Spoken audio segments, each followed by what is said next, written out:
यस्मिन्नाम चतुर्भुजाः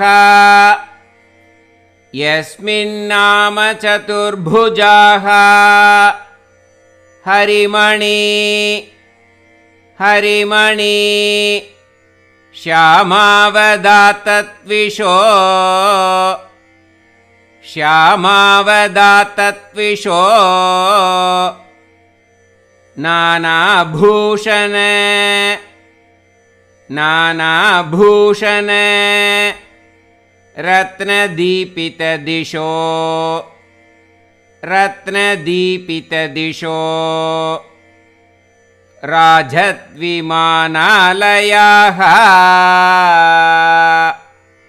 राजद्विमानालयाः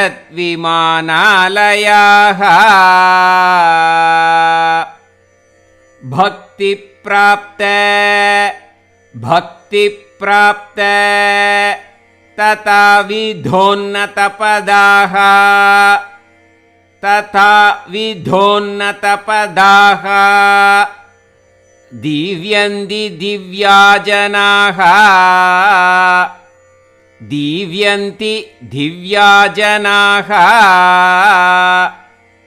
तत्ते धाम तत्ते धाम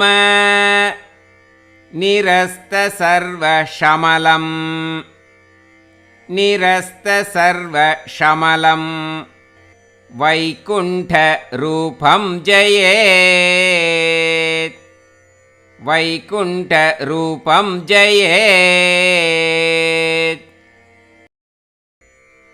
Now again let us repeat the sloka. यस्मिन्नाम चतुर्भुजाः यस्मिन्नाम चतुर्भुजाः हरिमणि हरिमणि श्यामावदातत्विषो श्यामावदातत्विषो नानाभूषण नानाभूषण रत्नदीपितदिशो रत्नदीपितदिशो राजद्विमानालयाः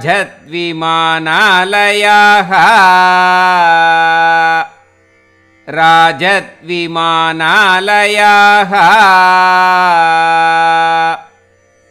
भक्तिप्राप्त भक्तिप्राप्त तथा विधोन्नतपदाः तथा विधोन्नतपदाः दीव्यन्ति दिव्याजनाः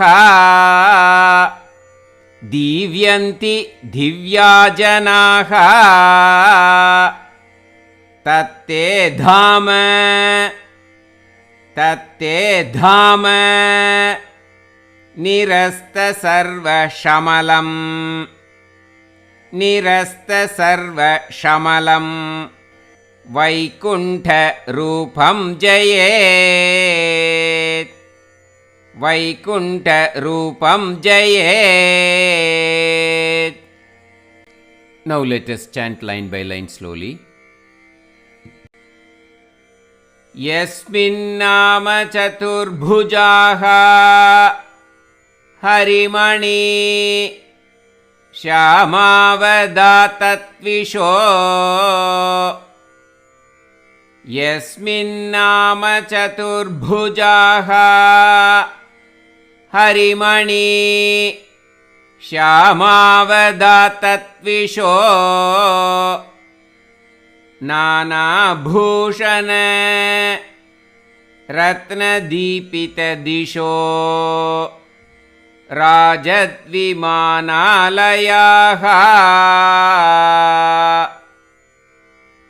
नानाभूषण रत्नदीपितदिशो राजद्विमानालयाः भक्तिप्राप्त तथा विधोन्नतपदाः दीव्यन्ति दिव्या जनाः भक्तिप्राप्त तथा विधोन्नतपदाः दीव्यन्ति दिव्या जनाः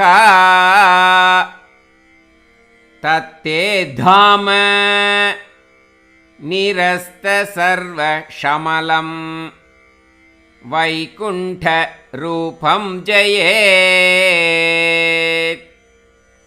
तत्ते धाम निरस्तसर्वशमलं वैकुण्ठरूपं जयेत्. Now again let us repeat the sloka line by line slowly. यस्मिन्नाम चतुर्भुजाः हरिमणि श्यामावदातत्विषो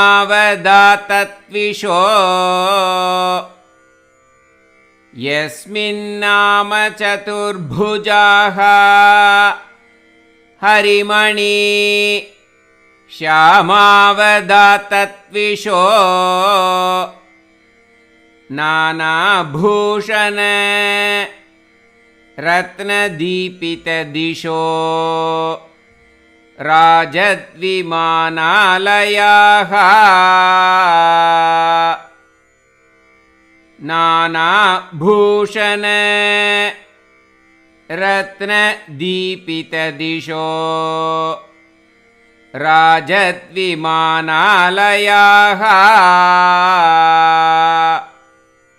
भक्तिप्राप्त तथा विधोन्नतपदाः दीव्यन्ति दिव्या जनाः भक्तिप्राप्त तथा विधोन्नतपदाः दीव्यन्ति दिव्या जनाः तत्ते धाम निरस्तसर्वशमलं वैकुण्ठरूपं जयेत् तत्ते धाम निरस्तसर्वशमलं वैकुण्ठरूपं जयेत्. Now let us chant the whole sloka slowly. यस्मिन्नाम चतुर्भुजाः हरिमणि श्यामावदातत्विषो नानाभूषण रत्नदीपितदिशो राजद्विमानालयाः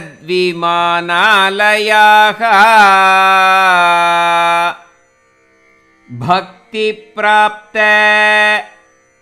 तथा विधोन्नतपदाः दीव्यन्ति दिव्या जनाः तत्ते धाम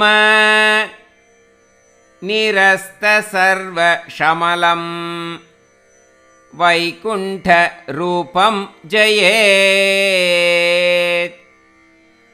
Now again let us repeat the whole sloka slowly. यस्मिन्नाम चतुर्भुजाः हरिमणि श्यामावदातत्विषो नानाभूषण रत्नदीपितदिशो राजद्विमानालयाः भक्तिप्राप्त तथा विधोन्नतपदाः दीव्यन्ति दिव्या जनाः तत्ते धाम निरस्तसर्वशमलं वैकुण्ठरूपं जयेत्. Now let us practice how we should chant in the Parayanams. This version will be little bit faster, okay? यस्मिन्नाम चतुर्भुजा हरिमनीषामावदातत्विषो नानाभूषणरत्नदीपितदिशो राजद्विमानालयाः भक्तिप्राप्ततता विधोन्नतपदाः दीव्यन्ति दिव्याजनाः तत्थे धाम निरस्तसर्वशमलं वैकुण्ठरूपं जयेत्। सर्वत्र गोविन्दनामसङ्कीर्तनं गोविन्द गोविन्द। गुरुवायूरप्पा चरणम्।